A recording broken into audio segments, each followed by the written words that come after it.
కార్తీక మాసం వచ్చింది. నారికేల దీపం వెలిగించినట్లయితే విశేషం ఏమిటి అని చెప్పి సునీత గారు ఖమ్మం నుంచి అడిగారు. సునీత గారు, మీ గురించి మాత్రమే కాదు ఈ వీడియో చాలా మందికి తెలియాలి. మీరు అడిగారని చెప్పి చాలా గ్రంథాలు తిరిగేసిన తర్వాత నారికేల దీపం అనేటువంటిది నాకు ఎక్కడా కనిపించలేదు. అయితే ఒక శ్లోకం కనిపించింది, దాన్ని చెప్తాను మీకు.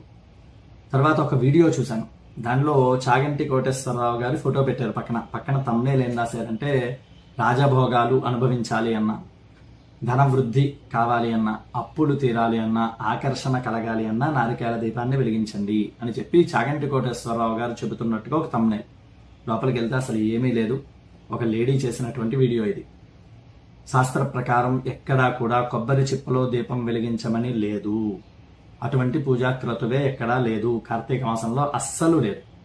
మీరు ఇటువంటి ఆడవాళ్ళు కొంతమంది వాళ్ళ వృద్ధి కోసం చేసుకుంటున్నటువంటి వీడియోలని మీరు అనుసరిస్తున్నారు. ఇంతకు ముందు కూడా నేను